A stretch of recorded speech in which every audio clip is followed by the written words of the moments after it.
The most outrageous dummy. Jadi sejarah pertama kalinya timnas Indonesia menang atas timnas Arab Saudi. Hasil ini sekaligus membuka peluang lolos ke Piala Dunia 2026. Duel timnas Indonesia versus timnas Arab Saudi itu berlangsung di Stadion Utama Gelora Bung Karno, Jakarta, Selasa, 19 November 2024, malam waktu Indonesia Barat. Tim Merah Putih menang 2-0. Kedua gol itu disarankan oleh Marcelino Ferdinand. Ini merupakan kemenangan pertama Indonesia di putaran 3 kualifikasi Piala Dunia 2026 zona Asia. Hasil ini juga menjadi kemenangan pertama Indonesia atas Arab Saudi di semua laga kompetitif. Menurut data Transfermarkt, kedua tim sudah bersua sebanyak 14 kali termasuk malam ini. Arab Saudi menang 11 kali dan hanya 2 kali imbang. Indonesia cuma bisa menang 1 kali, tetapi kemenangan itu sangat krusial untuk membuka jalan menuju Piala Dunia 2026. Saat ini, timnas Indonesia menempati posisi 3 klasemen grup C kualifikasi Piala Dunia 2026 zona Asia dengan nilai 6. Anak asuh Shin Tae-yong unggul dalam hal produktivitas gol dari Arab Saudi. Indonesia memiliki selisih gol 3 tetapi dengan rincian 6 gol dan 9 kemasukan. Sedangkan, Arab Saudi juga punya selisih gol minus 3 tetapi mencetak hanya 3 gol dan kebobolan 6. Selanjutnya, timnas Indonesia akan menghadapi timnas Australia di matchday 7. Laga itu baru berlangsung 20 Maret 2025 di kandang lawan. Grup C putaran ketiga kualifikasi Piala Dunia 2026 zona Asia benar-benar sangat panas bagi pelatih, tak terkecuali Shin Tae-yong. Dua pelatih sudah menjadi korbannya, yakni Graham Arnold dan Roberto Mancini. Arnold terpaksa melepaskan kursi pelatih timnas Australia pada 20 September 2024 setelah kalah kandang 0-1 dari Bahrain dan ditahan Indonesia 0-0 di Jakarta. Fans Australia tak bisa menerima start buruk itu dan Arnold menyadarinya. Pelatih berusia 61 tahun itu kemudian digantikan Tony Popovic. Dalam sentuhan pertamanya, Popovic berhasil membawa Australia menang 3-1 atas Cina, menahan tuan rumah Jepang 1-1, dan bermain 0-0 dengan Arab Saudi. Hasil-hasil itu menempatkan Australia ke posisi kedua klasemen grup C dengan 6 poin. Sebulan setelah Arnold mundur, giliran Roberto Mancini yang dihantam badai. Tekanan terhadap pelatih asal Italia itu sebetulnya sudah muncul sejak bermain kandang 1-1 versus timnas Indonesia dalam laga pembuka grup C. Walau kemudian membawa pulang kemenangan 1-2 dari kandang Cina, Mancini tetap terancam.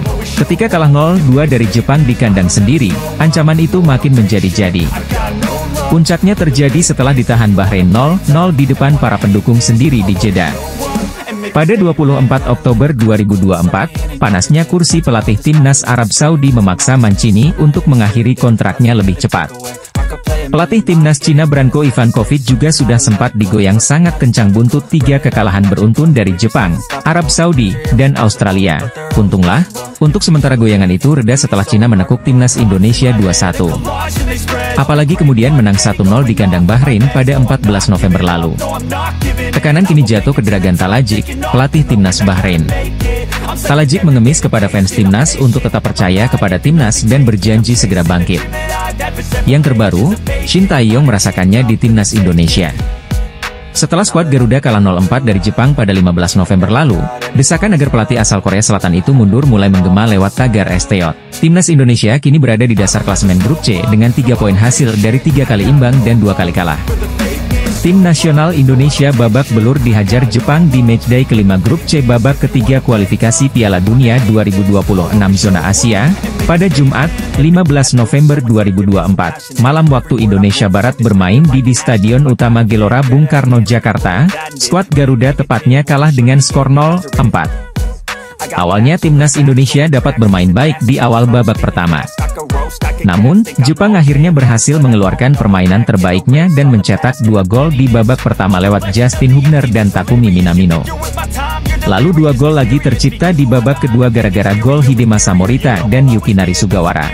Dengan kekalahan itu, timnas Indonesia kian terpuruk di dasar klasemen grup C ya. Garuda menempati peringkat ke-6 dengan 3 poin dari 3 imbang dan 2 kekalahan.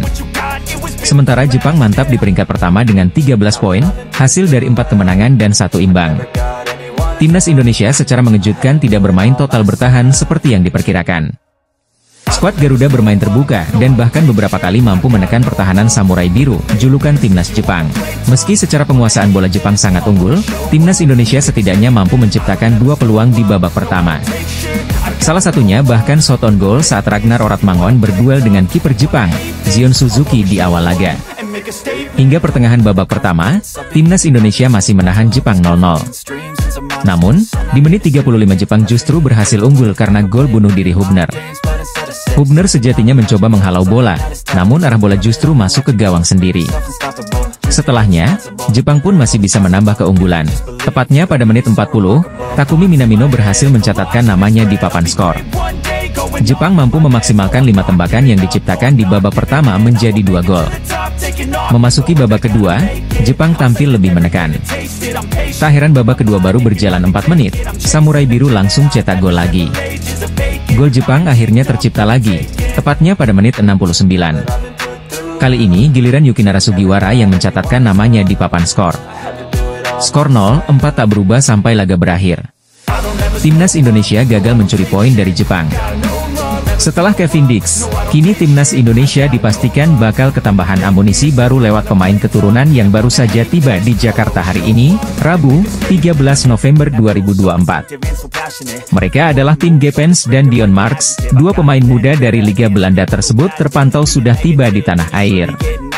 Dari postingan di media sosial yang beredar, kedua pemain tersebut hadir di Indonesia bersama agen dari Indonesia, Fardi Bahdim. Menurut keterangan dari pelatih timnas Indonesia U20, Indra Syafri, disebutkan bahwa Tim Gepens dan Dion Marks bakal menjalani proses perpindahan kewarganegaraan. Ada 2 yang sedang diproses, Dion dan Tim. Tanggal 14 dia datang ke Indonesia untuk tes kesehatan, mungkin interview dan sebagainya, diucapnya pada 9 November 2024 lalu. Meski bakal hadir di Jakarta, namun Indra belum memastikan apakah kedua pemain itu sudah sah menjadi bagian skuad Merah Putih. Karena menurutnya, yang menentukan adalah federasi, dalam hal ini Ketua Umum PSSI Erick Thohir. Kalau sudah bersalaman dengan ketum kami, itu pasti. Kalau belum salaman, belum pasti. Kami sebagai pelatih hanya memberikan rekomendasi, ada 2. Apakah itu bisa atau tidak, nanti tergantung proses federasi kita, katanya. Upaya naturalisasi kedua pemain itu disebut-sebut untuk memperkuat skuad Merah Putih U20 di laga Piala Asia yang akan diselenggarakan di Cina, Februari 2025 mendatang. Timnas sebelumnya sudah memanggil Dion di Toulon Tournament pada Juni lalu dalam rangkaian pemusatan latihan di Italia. Pemain kelahiran Belanda itu saat ini memperkuat klub Nijmegen. Adapun Tim Gepens saat ini membela klub FC Ermen di Belanda. Pemain berusia 19 tahun itu telah tampil di berbagai laga di level U18 dan U21, seperti Keukenkampioen Divisie, U18 Division, dan Eredivisie. Andai proses naturalisasi Tim Gepens dan Dion Marks rampung, maka timnas Indonesia ketambahan 3 pemain keturunan baru bulan ini. Sebelumnya pada Jumat, 8 November 2024, lalu, skuad Garuda resmi ketambahan Kevin Dix yang sah menjadi WNI setelah mengambil sumpah dan janji pewarganegaraan di Copenhagen, Denmark. Kehadiran Kevin Dix bakal jadi amunisi berharga timnas Indonesia senior yang akan tampil di putaran ketiga kualifikasi Piala Dunia 2026 bulan ini. Pelatih timnas Indonesia, Shin Tae-yong, memberikan konfirmasi. Ia menjamin Kevin Dix akan bermain dengan timnya menghadapi Jepang. Kevin Dix baru sampai di Indonesia pada Selasa, 12 November 2024. Ia langsung mengikuti latihan bersama skuad Garuda di Stadion Madia, Senayan, Jakarta Pusat, pada petang harinya. Kevin Dix akan menjadi pengganti Mes Hilgers. Pemain berusia 23 tahun itu tidak dilepas FC Twente ke timnas Indonesia karena cedera hamstring. Tidak usah khawatir, Kevin Dix akan dimainkan 100%, ujar Shin Tae-yong kepada wartawan di Stadion Madia. Lebih lanjutnya, Shin Tae-yong juga memuji kekuatan Jepang. Ia menganggap Samurai Biru sebagai yang terbaik di Asia dan nomor 1 di putaran ketiga kualifikasi Piala Dunia 2026 zona Asia. Semua pemain baru saja bergabung dan ini harinya persiapan dan antisipasi lawan dengan baik, itu tutur Shin Tae-yong. Seperti yang kita tahu, tim Jepang terbaik di Asia dari peringkat FIFA. Yang penting percaya diri dari pemain, baik dari segi fisik, dari manapun kita tidak akan kalah secara mental dari mereka, kata Shin Tae-yong. Seperti yang saya bicarakan, di grup ini Jepang terbaik dan nomor 1 di Asia. Tim Jepang ini pelatih Haji Memoriyasu tampil dengan baik, Shin Tae-yong menjelaskan. Organisasi dengan baik dan kita harus mempersiapkan ini dengan benar-benar. Hasil bisa berubah dan saya tidak bisa memprediksi hasilnya, imbu Shin Tae-yong. Kevin Dix langsung ikut sesi latihan timnas Indonesia jelang menghadapi timnas Jepang di kualifikasi Piala Dunia 2026 zona Asia.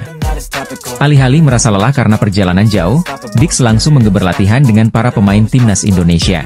Momen menarik juga terjadi sebelum skuad Garuda memulai latihan, di mana Dix memperkenalkan diri di tengah-tengah pemain. Setelah itu, mereka memulai latihan dengan berlari memutari lapangan di Stadion Madia Gelora Bung Karno, Jakarta. Sebelumnya, Dix mendapat pelukan hangat dari pelatih Shin Tae-yong di hotel tempat tim menginap. Ia mengaku sudah tidak sabar untuk membela timnas Indonesia.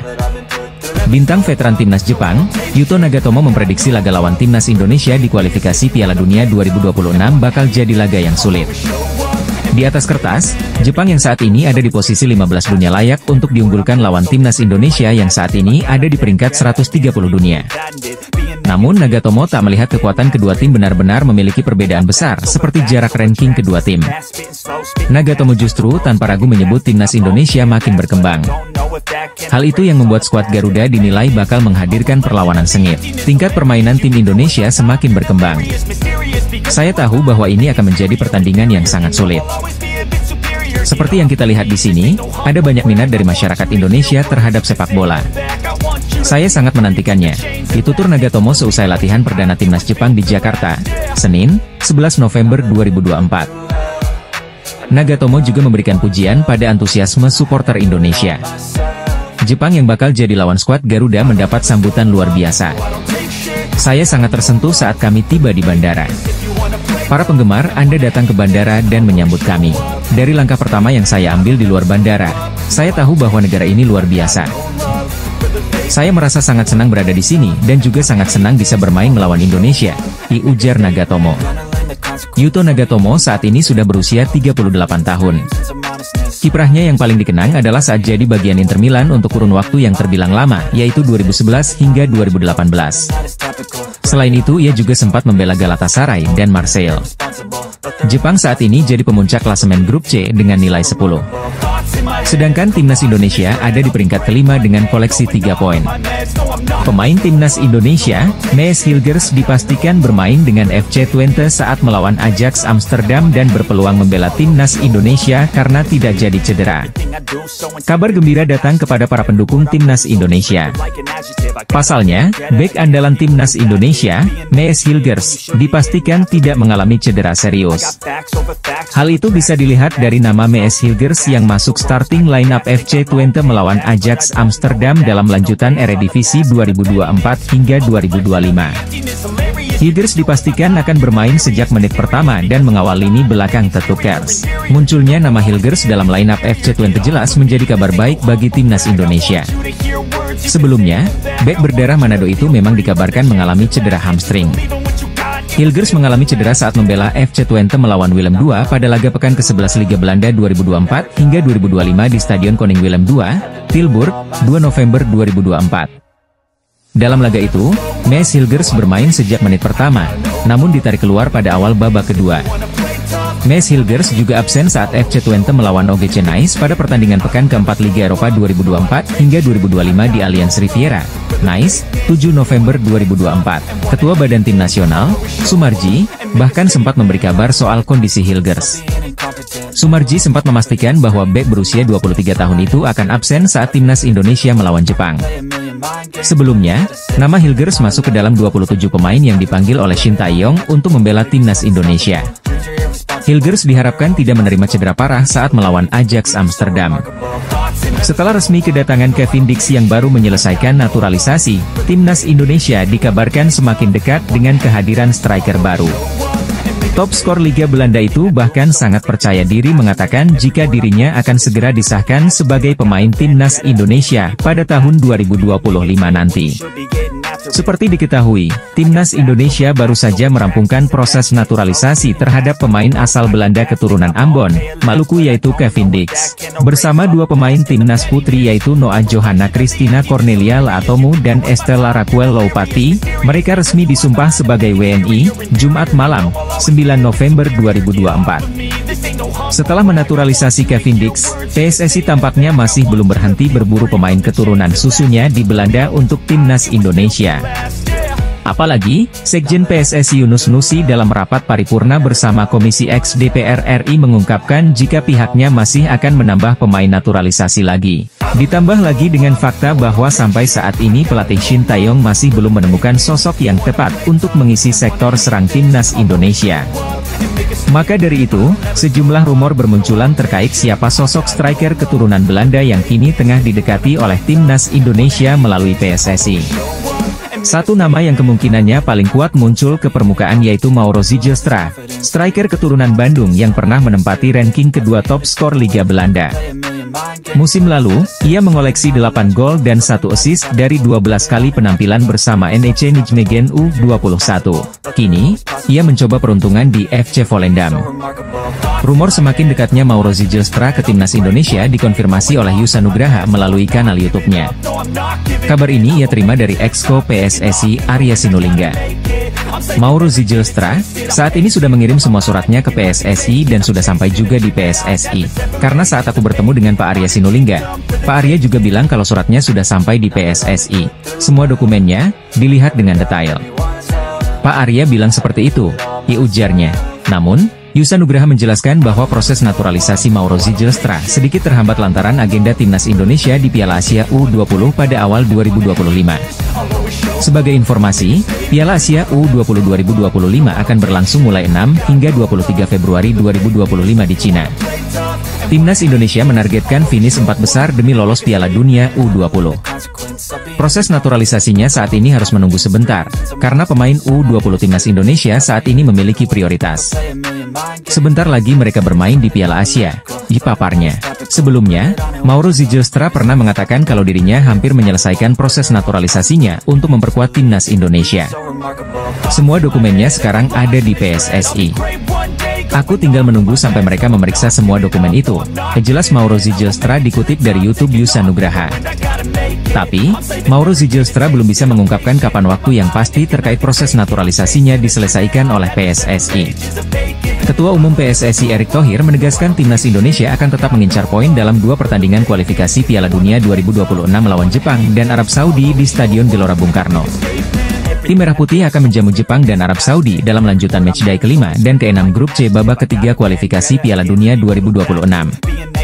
Skuad Garuda akan bertemu Jepang pada Jumat, 15 November 2024, dan Arab pada Selasa, 19 November 2024, di Stadion Gelora Bung Karno, Jakarta. Meski menghadapi tim-tim kuat Asia, Erick optimis timnas Indonesia yang dilatih Shin Tae-yong bisa mendekati target 15 poin yang telah ditetapkan sebelumnya. Media sepertinya yang lebih mengerti soal target poin, yang lebih jago memprediksi media, kalau kita hanya kerja keras. Tapi kalau saya selalu setiap pertandingan ingin dapat poin. Karena waktu itu kan saya sampaikan 15 poin untuk 10 pertandingan. Kali ini kita 4 pertandingan meraih 3 poin, artinya untuk mencapai 15 poin tidak mudah. Terbaik mungkin 12 poin, ujar Erick di sela memantau kondisi rumput SUGBK, Jakarta, Jumat, 7 November 2024. Dalam 4 pertandingan sebelumnya di Grup C, Indonesia mengumpulkan 3 poin dari 3 hasil imbang lawan Arab Saudi, Australia, dan Bahrain. Serta 1 kekalahan saat melawat ke markas Cina. Sementara itu, tim Samurai Biru kini masih kokoh memimpin klasemen sementara Grup C dengan 10 poin yang diraih dari hasil 3 kemenangan dan 1 hasil imbang. Erick menekankan bahwa target lolos ke Piala Dunia 2026 tetap menjadi prioritas utama PSSI. Erick menyebut tidak ada perbedaan target untuk seluruh tim nasional, baik itu senior maupun kelompok umur. Dalam evaluasi saya kepada Coach Nova Arianto, Coach Indra Syafri, dan Coach STY sama saja targetnya. Coach Nova meloloskan ke Piala Dunia, Coach Indra sama, Coach STY targetnya sama Piala Dunia. Saya tidak membedakan siapapun pelatihnya, tegas Erick. Erick juga senang saat ini PSSI mendapat dukungan dari berbagai pihak. Hal itu menunjukkan kepercayaan publik terhadap PSSI yang semakin membaik. Erick juga terus mengupayakan yang terbaik untuk PSSI dan Timnas agar semua pihak merasa senang. Ini belum pernah terjadi PSSI mendapat kepercayaan seperti ini dari publik. Ada sponsor susu, minuman, perusahaan finance, aksiar, dan tiketing. Ini membuktikan ketika PSSI bekerja secara profesional dan transparan, semua pihak merasa senang. Pemerintah happy, masyarakat happy, sponsor dari pihak swasta happy, diucap Erik. Meski demikian, Erik menegaskan PSSI tidak boleh cepat puas. Dengan keberhasilan PSSI saat ini, semua mata akan tertuju pada PSSI, dan harapan masyarakat pastinya lebih tinggi lagi. PSSI tidak boleh puas, tidak boleh cepat ngos-ngosan, harus terus berpacu lagi, kuat lagi. Karena semua mata sangat menyorot kepada sepak bola dan ekspektasi masyarakat akan sangat tinggi, diujar Erik. 3 penyerang keturunan yang menjadi buruan PSSI untuk memperkuat timnas Indonesia. Sekjen PSSI Yunus Nusi mengatakan beberapa penyerang yang masuk radar PSSI masih dalam proses. Ya, kita tetap dalam proses, striker kita masih dalam proses, kata Yunus Nusi kepada awak media. Kami belum bisa mengumumkan namanya. Sebab, kita agak menemui beberapa hambatan untuk mencari striker yang berdarah Indonesia, dilanjut mantan anggota Exco PSSI ini. Meski tidak mengungkap siapa saja penyerang yang dalam proses, sudah dapat diterka siapa-siapa saja penyerang yang dimaksud Yunus Nusi. Pertama ada nama Mauro Zylstra. Dalam beberapa kesempatan, Mauro Zylstra mengaku sudah mengirimkan berkas naturalisasi kepada PSSI. Pernyataan itu pertama kali diungkapkan Mauro Zylstra medio Agustus 2024. Namun, hingga PSSI memperkenalkan Mees Hilgers, Eliano Reijers sampai Kevin Dix sebagai calon pemain timnas Indonesia, Mauro Zylstra tak kunjung mendarat di tanah air. Saat ini, Mauro Zylstra berstatus penyerang FC Volendam U21. Berusia 19 tahun dengan tinggi badan mencapai 188 cm, Mauro Zylstra muncul sebagai bomber mematikan timnas Indonesia. Mengutip dari laman Transfermarkt, Mauro Zylstra telah mengemas 2 gol dan 1 assist dari 3 penampilan bersama FC Volendam U21. Kedua ada nama Ula Romeni. Sejak Maret 2024, PSSI sudah mendekati penyerang FC Utrecht yang satu ini. Namun, sampai sejauh ini Ula Romeni belum mengiyakan gabung timnas Indonesia sekalipun sudah dibujuk sang rekan, Ragnar Oratmangoen. Bersama FC Utrecht musim ini, Ula Romeni tampil oke. Dari 9 laga Eredivisie 2024 hingga 2025, pesepak bola 24 tahun ini mengemas 2 gol. Dan terakhir ada nama Miliano Jonathans. Miliano Jonathans saat ini berstatus runner-up top skor Liga 2 Belanda 2024 hingga 2025. Dari 13 laga bersama Vitesse Arnhem di Liga 2 Belanda 2024 hingga 2025, Miliano Jonathans mengemas 8 gol dan 3 assist. Pesepak bola 20 tahun yang biasa beroperasi sebagai winger kanan ini, hanya kalah 1 bola dari top skor sementara yang bermain untuk SC Telstar, Zakaria Edah Chori. Miliano Jonathans mengaku sudah dihubungi PSSI, dan akan mempertimbangkan tawaran tersebut.